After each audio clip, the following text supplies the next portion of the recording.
Olá, no ar, o Conexão Famílias Atípicas trazendo conteúdo de qualidade para vocês, com esse objetivo claro de mediar coisas que venham agregar de forma efetiva o conhecimento para vocês. Hoje, com assim, uma grata satisfação de receber o Dr. Marcelo Moraes. Depois ele vai falar um pouquinho do currículo dele, que é extenso e muito robusto. Eu sou Nilva, tenho 1,72 m, estou vestindo um vestido preto, longo, com um casaco, não sei se isso é uma linha, mas parece uma linha com alguns toques delicados de cores. Sou branca, tenho cabelo castanho claro com luzes. Olá, doutor Marcelo, muito obrigada pela sua visita, pela sua contribuição, pelo privilégio de poder entrevistá-lo. Eu que agradeço. Olá a todos, agradeço o convite. Sim. Ilva, Sua autodescrição? Eu vou me descrever. Isso, desculpa. Marcelo Morales, eu tenho 1,68 m, tenho 68 quilos, Sim. tenho cabelos castanhos, barba, estou vestindo um terno com uma gravata mais clara e estou aqui à disposição para falar sobre ciência. Que lindo. Gente, falar de ciência é uma coisa que a gente não fala muito, não. Primeiro, fale um pouquinho da sua experiência profissional, que é vastíssima.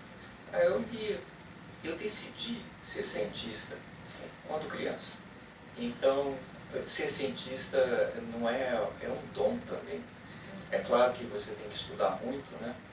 E desde criança eu decidi ser médico e queria fazer engenharia genética. Era o que eu falava quando era criança. Porque eu fui criado no interior, então aquela coisa lúdica de você observar a natureza, a fazenda, os animais, né, os insetos, as plantas. Isso motivou muitos bons professores no interior de São Paulo. Né? E eu aprendi a ter o estímulo, a criança a ter o estímulo pela curiosidade, né? E eu sempre estudei muito. E isso é importante para um cientista. Eu consegui passar na Faculdade de Medicina da Universidade de São Paulo, na USP de São Paulo, e no primeiro ano já fui para os laboratórios e fiz a iniciação científica e com os professores que são pesquisadores muito importantes na USP, eu tive o privilégio de ter essa oportunidade, aprendi um método científico. Então, ser cientista, você tem que aprender a fazer as experiências dentro de uma metodologia, para que os resultados eles sejam reprodutíveis. Então, para que aquilo seja a melhor verdade possível. Então, ninguém é dono da verdade, mas a gente fazendo os experimentos da forma correta, a gente chega a uma verdade possível para entregar para a sociedade, para o benefício da sociedade. Então, a metodologia científica, eu fui introduzido durante a Faculdade de Medicina, fui convidado para ir para os Estados Unidos, para aprender uma metodologia durante 6 meses e descobri um gene.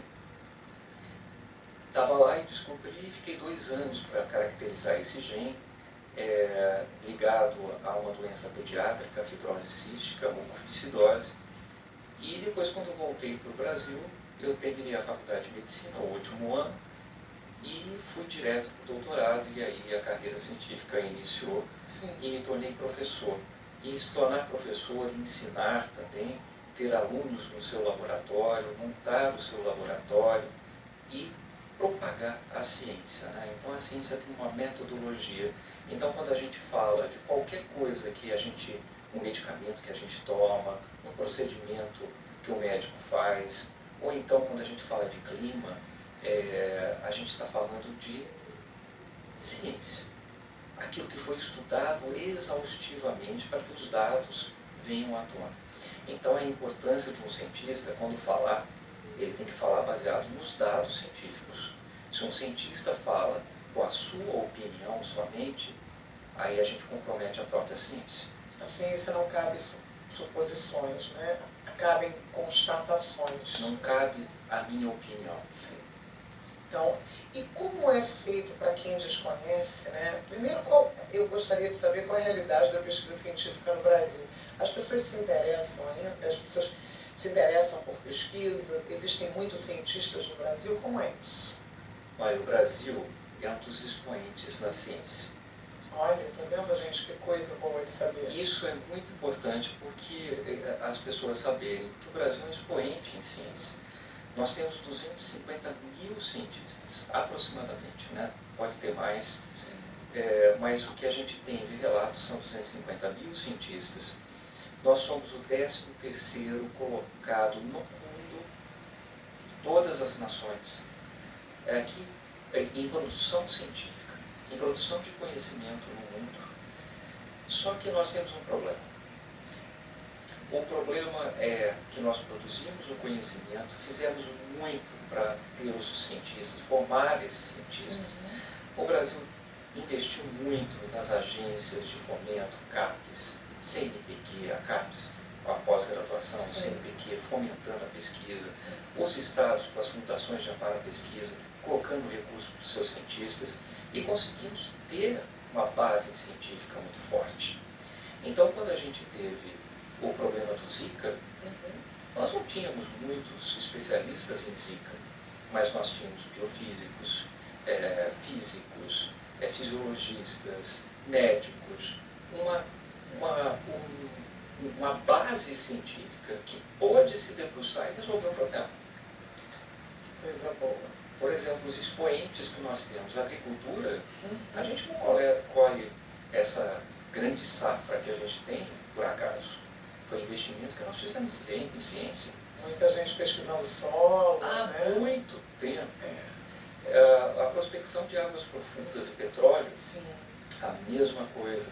Bacias hidrográficas, acho que é isso, né? Pois é, lá em alto mar, a gente conseguiu extrair o petróleo do pré-sal. Isso é ciência brasileira. Isso é ciência, gente. Então, quando a gente não vê isso, né? A Embraer foi um investimento na engenharia aeronáutica lá atrás. E hoje o Brasil é um grande expoente na produção de aeronaves, que exporta para o mundo inteiro. Investir em ciência é o passo importante para o desenvolvimento e a proteção da sua população. É a evolução humana, né? Porque os países que não investem em ciência, eles estão fadados ao fracasso numa era do conhecimento. A China, há 40 anos, estava atrás da gente. Sim. Hoje, nós estamos atrás da China. Por quê? Ela investiu pesadamente em educação, ciência e tecnologia. A gente está investindo em ciência no mesmo patamar há décadas, 1% do PIB há décadas. A média dos países da OCDE é 2,7%. A China, a Coreia e outros países, como Israel, investem mais de 4% do seu PIB em ciência e tecnologia. E a média é 2,7% dos países desenvolvidos do OCDE. Então, se a gente não passar a investir pesadamente em ciência, a gente não vai a lugar nenhum. Isso não sobrevive, né, doutor? Não. Porque toda a proteção para a sobrevivência humana depende da ciência. Claro, você viu o que aconteceu durante a pandemia? Sim, a questão da vacina. A gente não tinha nada no Brasil, nem máscara. Nada.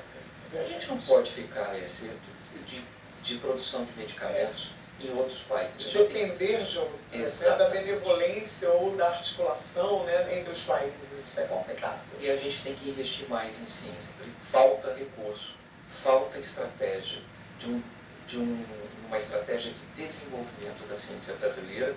Nesse momento, a gente fez muito para chegar até aqui. Só que a gente produz conhecimento, só que a gente não entrega para a população o conhecimento que foi produzido com produtos, nota fiscal, e é isso que a gente tem que aprender a fazer. E os cientistas acabam indo também para outros países, não, doutor? Pois é, a gente está investindo pouco, está dando pouca atenção e não está fazendo a produção no Brasil para que as indústrias também façam essa produção desse conhecimento para gerar riqueza no Brasil. Sim. Então as pessoas não têm oportunidade, são muito bem formadas. A peso de ouro, outros países trazem os nossos cientistas para o seu conforto lá nos países deles, porque eles têm oportunidades. Então nós estamos tendo uma evasão de cientistas para outros países. Isso é muito, Isso é sério, muito né? preocupante. valorizando a prata da casa. É o que a gente não está fazendo o dever, né, direitinho? Mas vamos fazer, a gente sempre tem A gente está fazendo. A gente está avançando. Avançando. E eu sou uma pessoa muito positiva, eu sempre acredito que a gente vai conseguir. Com certeza. Que é uma terapia gênica? Você falou alguma coisa sobre isso durante o nosso bate-papo? Pois é uma das coisas que alguns dos procedimentos que eu faço no meu laboratório. Sim. Tratamento com terapia gênica. O que é isso? Vocês viram aí recentemente alguns pacientes que foram tratados, que estavam com câncer, foram tratados com células modificadas geneticamente. Sim. E foram curados. Isso foi terapia gênica. O que é a terapia gênica? A terapia gênica, você pega o gene, o DNA ou o RNA, que são códigos que fazem tudo para dentro da célula. A célula tem um código em que, nesse código, que é o DNA, ela produz todas as proteínas, todas as informações, todo o seu funcionamento está nesse código genético. O que a gente faz? Se você tem um defeito em algum gene, as pessoas podem ter problemas. Sim. São os defeitos genéticos, as modificações genéticas, as doenças genéticas. Então, você pode introduzir o gene com alguns veículos, você pode colocar um plasmídio, que é um DNA circular, sim, e colocar dentro da célula essa informação correta. Então, por exemplo, se for no pulmão, eu posso fazer um spray que um vírus ou qualquer outro veículo, uma gordura, leva esse DNA para dentro das nossas células. E ao colocar essa informação dentro da célula, a célula passa a produzir o gene correto. É como se ela lesse aquilo ali, ela suga essa informação. Ela e ela corrigisse. Ai, que legal isso. Então a gente corrige dentro da célula. A célula, os nossos órgãos são feitos de células. Sim. Então, se a gente corrige a célula, a gente corrige a doença. No caso do câncer, por exemplo, que são as CAR T-cells, são pessoas que foi tratadas com a terapia gênica. As nossas células, desses pacientes, as células de defesa foram retiradas, sim, tratadas em laboratório, para que elas produzissem, essas células de defesa do próprio paciente, produzisse um código, uma proteína que reconhece as células do câncer. Então, quando foi introduzido dentro do paciente novamente, essas células de defesa reconheciam as células do câncer e mataram as células do câncer. Né? Combatiam. Nossa. Eu estou falando as palavras mais acessíveis, mas combatem as células assim precisamente com a terapia gênica. E aí, quando a gente fala de terapia gênica, tentando chegar nesse nicho atípico, a gente pode também impedir que algumas pessoas, algumas crianças nasçam com algum tipo de deficiência? Hoje a gente está evoluindo para isso, porque você pode fazer as modificações. Sim. Hoje não só introduzir o gene para corrigir ou então impedir que aquele gene ele se expresse, a gente pode fazer isso, mas hoje a gente está conseguindo fazer edição do gene. Então a gente tem ferramentas que pode chegar dentro da célula de um embrião ou então uma célula de um ser adulto, de uma pessoa adulta, e editar o gene, corrigir o gene em tempo real. A gente está evoluindo e é por isso que a gente precisa investir em ciência e tecnologia, porque não é a ciência é uma coisa muito distante das pessoas, mas é mais próximo do que a gente pensa, porque isso que vai trazer realmente conforto para a população. Sim. Um país que investe em ciência tem a sua população com o respaldo de tudo aquilo que está sendo produzido no mundo. Sim. Vacinas, tratamentos eficazes, tratamentos de ponta. Então, por que nós temos essa base científica não ter esse conforto para a nossa população? Se a gente tivesse essa consciência, a população ia às ruas para um investimento maior em ciência e tecnologia. É porque a gente tem uma coisa que é um material humano muito astuto. Eu acho que o brasileiro ele é um um ser, primeiro, que se adequa com muita facilidade e de muita inteligência, né? E a gente se surpreende, porque eu, pelo menos aqui, já me deparei com verdadeiras sumidades, né? Pessoas com uma capacidade de estudo, de inteligência, de percepção, é muito diferenciado. A gente tem não é o jeitinho do jeito que a gente é, mas a gente tem jogo de cintura. É isso. Eu trabalhei para americanos, eles já não têm isso. Não tem. Eu trabalhei em laboratório americano.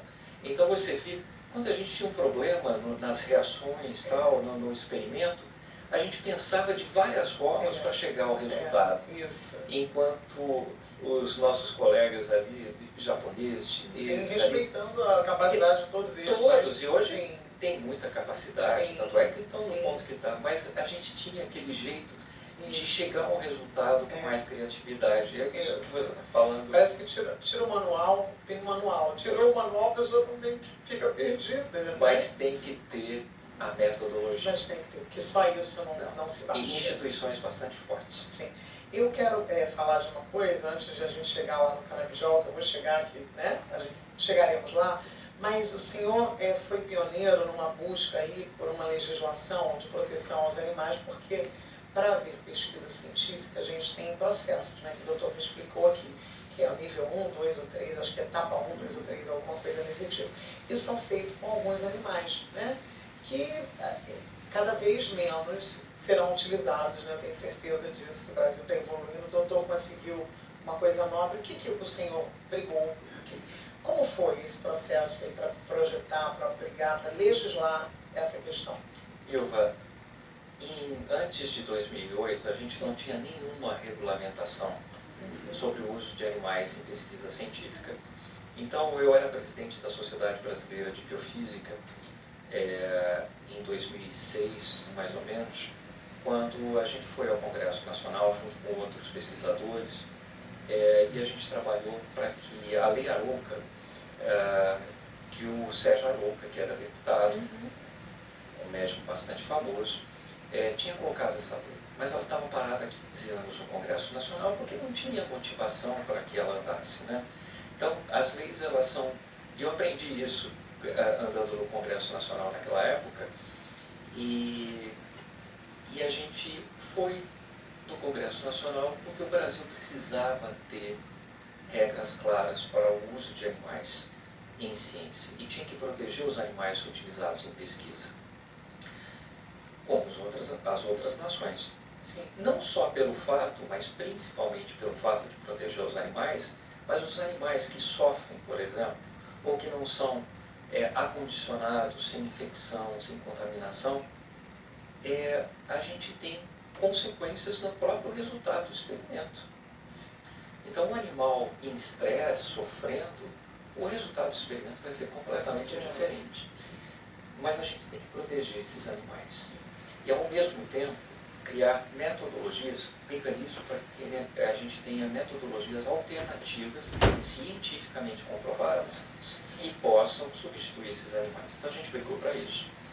Conseguimos passar uma lei, a Lei Arouca, em 2008, que regulamenta o uso de animais para pesquisa científica no Brasil, que protegeu os animais e criou as condições para que o Brasil fizesse os estudos das metodologias alternativas ao uso de animais. Hoje, no Brasil, nenhum cientista pode tocar num animal sem ter antes o protocolo aprovado por uma comissão especializada e ética em pesquisa com animais. Eu fui o primeiro coordenador do Conselho Nacional de Controle da Experimentação Animal, que regulamentou tudo isso. E hoje a gente viu os alunos, né, indo ao Conselho de Ética, protocolando o seu projeto, e a gente vê que aqui foi muito importante para colocar o país num outro patamar em respeito aos outros seres, né? Aos diferentes seres, porque nós somos animais também. Exatamente.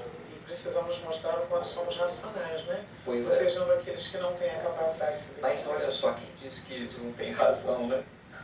A gente não sabe. Tem a pesquisa.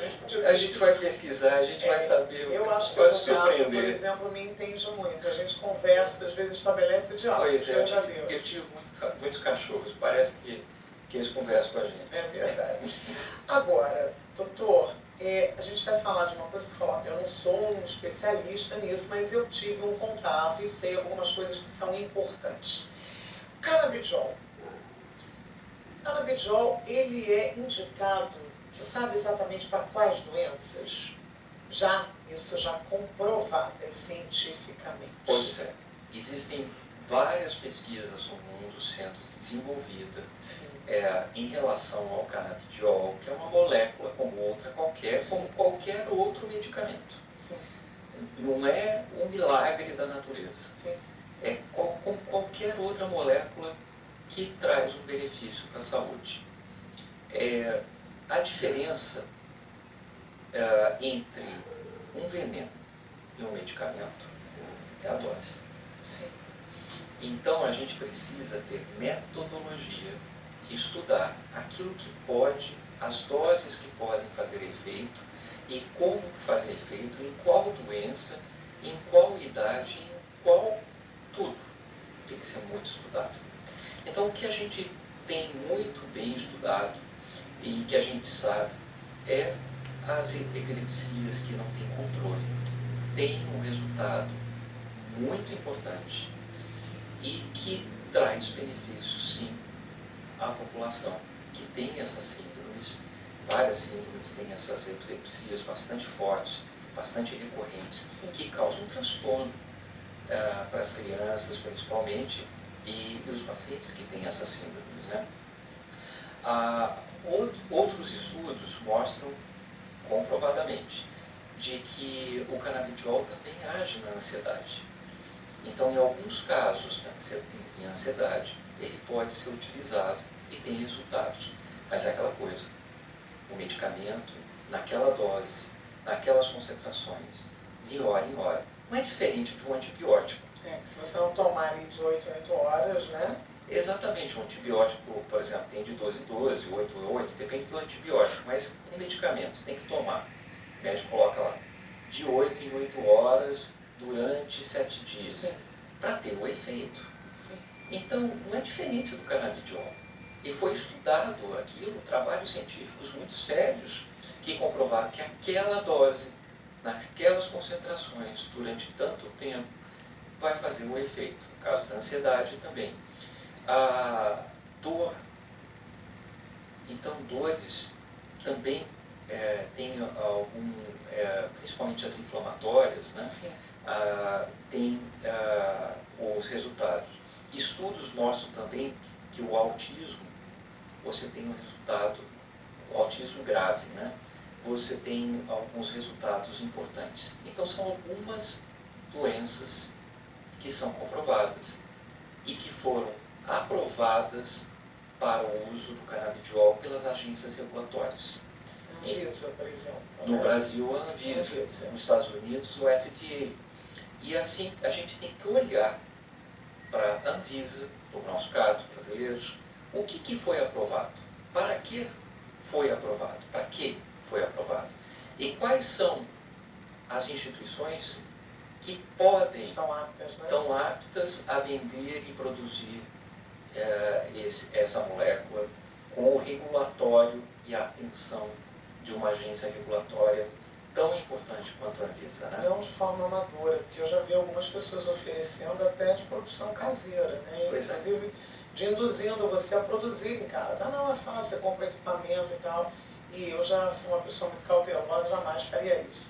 O senhor falou sobre um experimento que está sendo feito lá na Universidade da Califórnia em relação ao canabidiol. O que é efetivamente? Eu tive a oportunidade, quando eu era secretário de pesquisa do Ministério da Ciência e Tecnologia, e de 2019 a 2022, e antes de 14 a 18, eu fui diretor do CNPq. Então tive a oportunidade de visitar alguns laboratórios no exterior. E um deles foi na Universidade da Califórnia, era um pesquisador, Dr. Alisson, que nos recebeu, uma comitiva, inclusive o presidente da Anvisa estava junto, e vários outros gestores, né? E visitou esse laboratório, um pesquisador que lidera essas pesquisas com autismo grave. E essa pesquisa foi muito pragmática, essa reunião com ele, porque ele mostrou que a Califórnia é liberado o canabidiol. E a cannabis como um todo, né, para ser comercializado. E ele falou, olha, Marcelo, mesmo aqui que é totalmente regulamentado, fiscalizado, as lojas que vendem o canabidiol são fiscalizadas, e 50% delas, o frasquinho que diz que tem aquela concentração, 50% dela não tinha. Isso é muito grave. Ele explicou que o experimento que eles estão fazendo, estão ainda fazendo os experimentos em seres humanos com autismo, crianças com autismo, eles utilizam o canabidiol naquela concentração. E é muito interessante. Por que eles chegaram no paciente? Porque eles utilizaram células tronco, fizeram minicérebros com todas as conexões neurológicas dentro do tubo de ensaio, e fizeram os experimentos e viram que apaziguava, estou falando numa linguagem que todos entendam, né?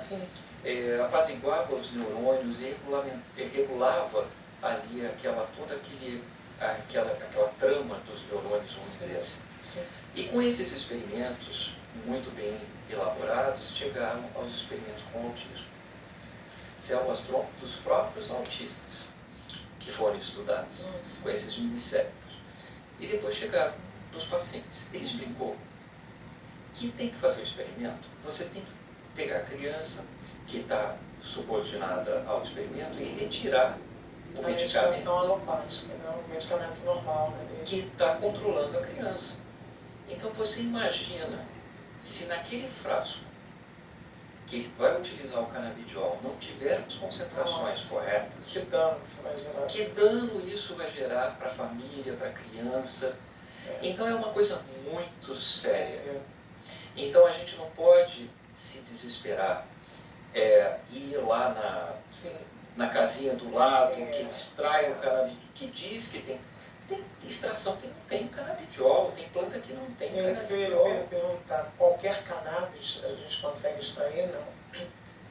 A cannabis sativa, ela tem uma concentração muito grande de canabidiol, por isso que ela é utilizada, e tem várias cepas. E aí são selecionadas as cepas que produzem mais o canabidiol. E tem uma metodologia para a extração. E outra coisa que o Dr. Alisson falou também, e aí eu fui estudar também, aprofundei um pouco mais, que a planta, para produzir aquilo que ela produz, ela precisa da quantidade de luz correta, o solo com as concentrações de nutrientes corretas, e a planta correta, quantidade de água correta, senão ela não produz aquilo que você acha que ela vai produzir. Então, não é qualquer produtor, com qualquer planta, com qualquer nutriente, em qualquer lugar que pode produzir. Mais ou menos guardadas as devidas proporções que o desenvolvimento humano, né? Se a gente não é bem alimentado, se a gente não tem uma condição mínima e digna, né, de uma moradia, de uma estabilidade emocional, você não produz coisas. A tendência que você tem de não frutificar da forma adequada, né? A mesma coisa é um produto, né? E tudo isso é ciência. Isso é resultado de anos de estudo. E ele falou assim, Marcelo, olha, é uma planta tão versátil que ela absorve metais pesados, chumbo. Então imagina, se você coloca uma terra qualquer lá que tem quantidade de chumbo muito grande, vai causar um transtorno enorme na extração do óleo, né? E as extrações tem várias metodologias. Mas a molécula do canabidiol, ela tem esses resultados, mas precisa ter uma regulamentação, tanto da produção, não é qualquer pessoa que pode produzir, porque às vezes você vai extrair e se não tiver nas concentrações, nas condições corretas, não tem nem canabidiol. Então isso é uma coisa muito séria. E aí você vai isentar o paciente de um tratamento que já está sendo efetivo para ele, vai introduzir uma coisa que não vai ter, vai ser um placebo, porque não tem a concentração adequada, e vai levar aquela pessoa a regredir dentro do seu quadro. Eu conheço pessoas que começaram a utilizar o canabidiol e retiraram os seus medicamentos. Não é assim. É gradativo, né, doutor? Ele é um coadjuvante.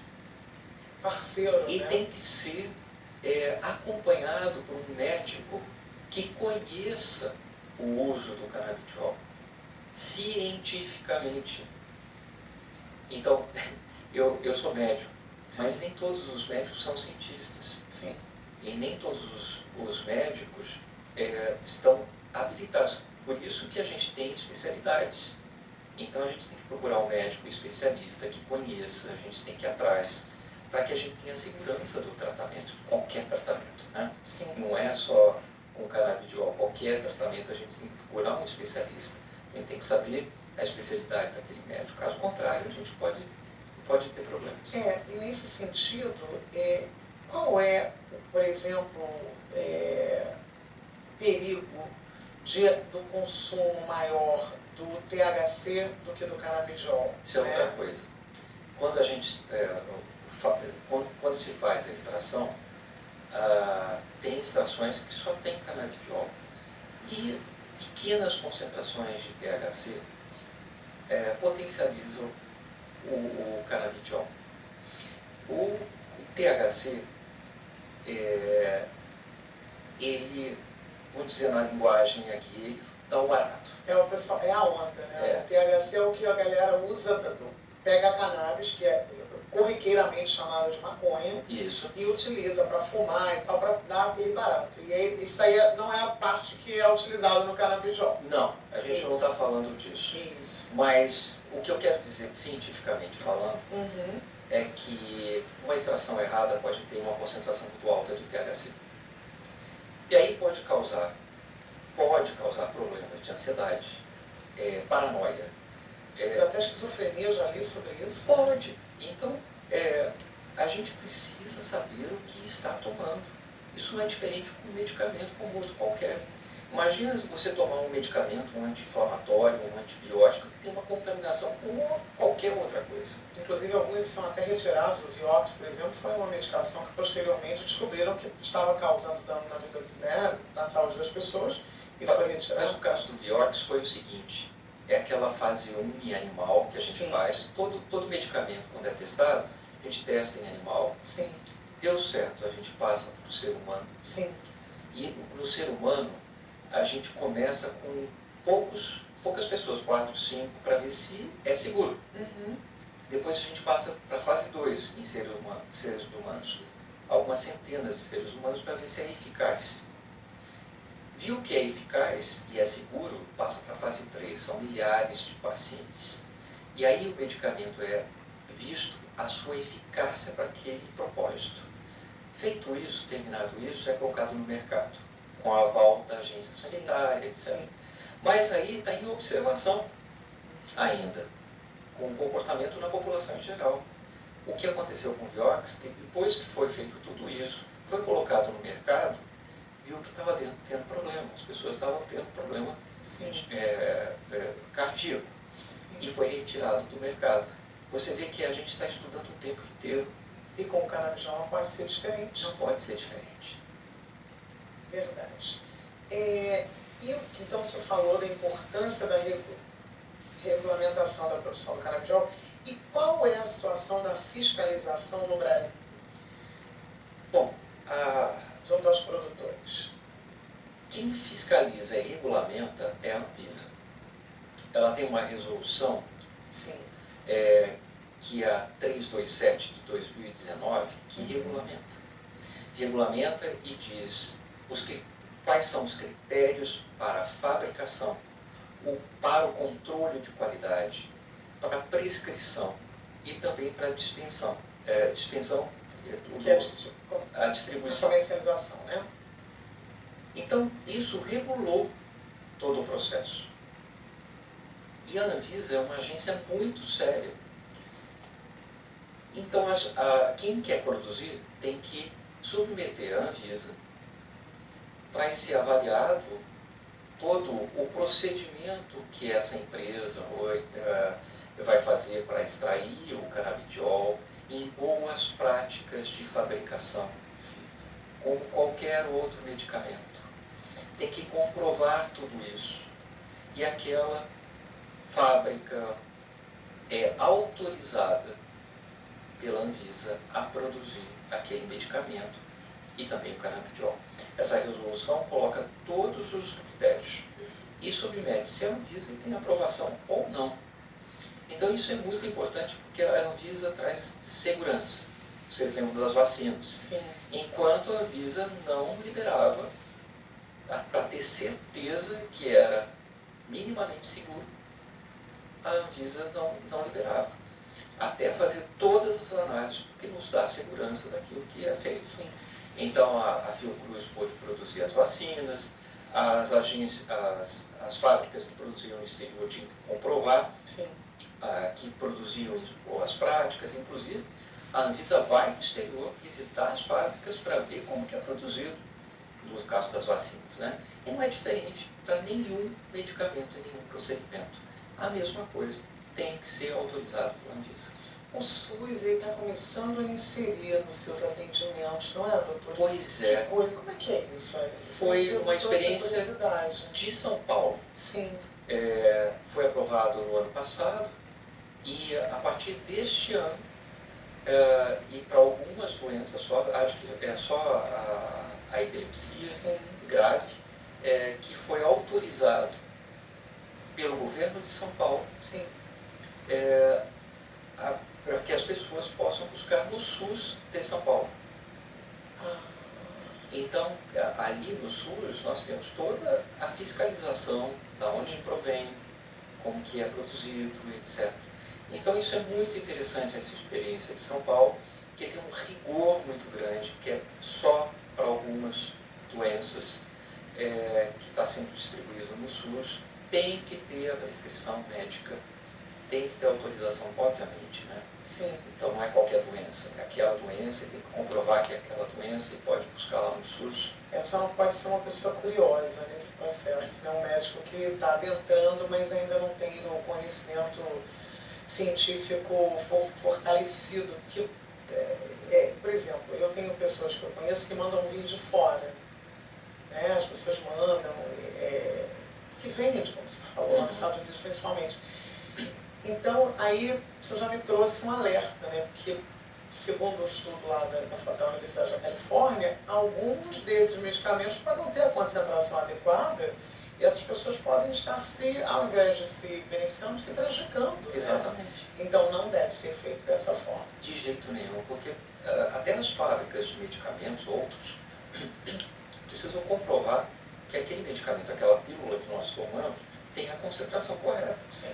Imagina, você tem uma infecção grave, está tomando um medicamento que não tem o antibiótico que está lá dentro, que está dizendo que tem.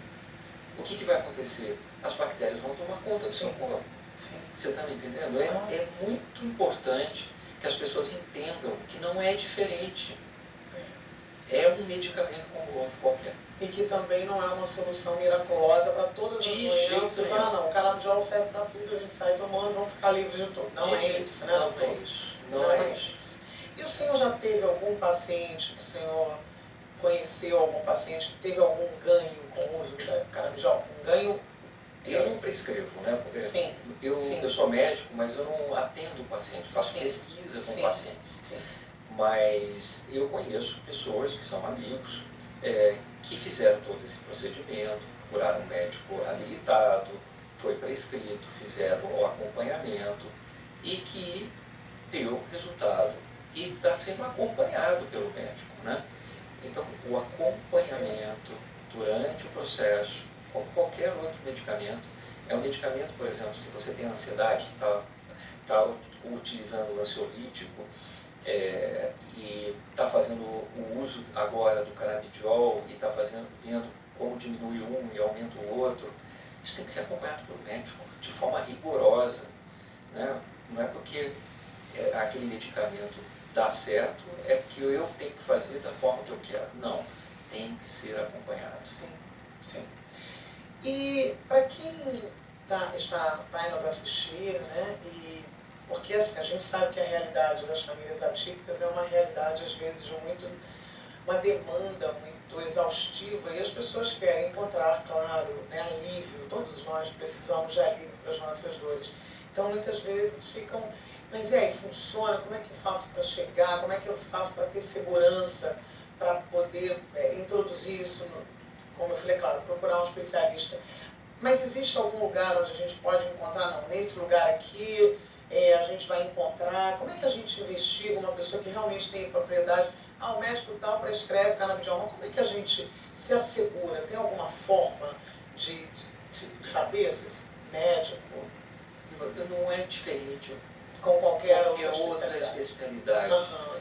A gente tem que se informar sobre aquele médico.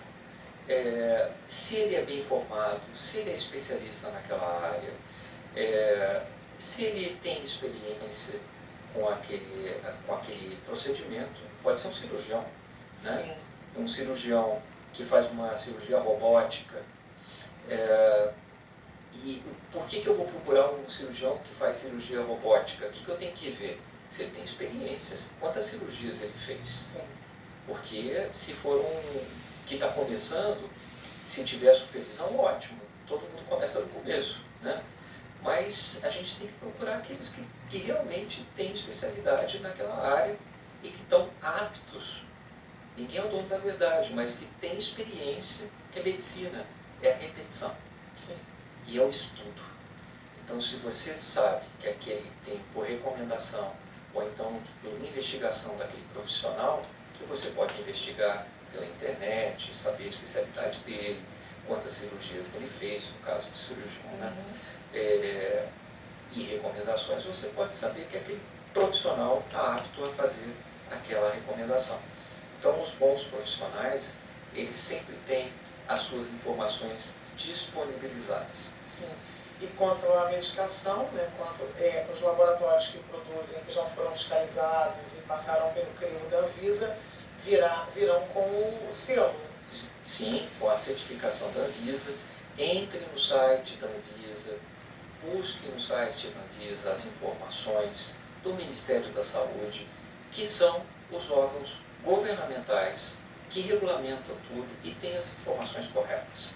Então é muito importante. E algumas instituições também sérias podem ter as informações, mas como eu sou muito pragmático, eu vou nos órgãos regulamentares. Para aquilo que é legitimado, aquilo que é seguro. Doutora, eu queria que o senhor se despedisse deixando uma mensagem. Aqui o senhor desejar, a casa é sua, fique à vontade. Olha, eu queria agradecer, né, a oportunidade de falar sobre temas de ciência. Isso. E dizer que a ciência, ela é que nos dá conforto. Um país que não investe em ciência e tecnologia, nós, se não olhamos para a ciência e tecnologia, nós não temos o conforto que a ciência pode nos dar. Né? Para a saúde, a gente viu, passou pela pandemia, a ciência resolveu os problemas. Eu estava no Ministério da Ciência e Tecnologia durante a pandemia. E durante a pandemia, nós fizemos, antes da pandemia, reunimos os cientistas e criamos, antes da pandemia, antes dela ser decretada, criamos uma rede de pesquisadores que norteou todas as ações de ciência e tecnologia. Inclusive, nós fizemos a primeira vacina da história do Brasil. O Brasil nunca fez uma vacina na sua história. E durante a pandemia, nós fizemos a vacina Spintec, da Universidade Federal de Minas Gerais. Foi a primeira vacina da história do Brasil. E isso mostra a importância dos nossos cientistas. Quando eles são chamados, eles resolvem o problema. Então, o meu recado é: confie na ciência. E no caso do canabidiol, confie nos resultados científicos. Se não tem resultado científico, não corra atrás, porque não tem resultado ainda.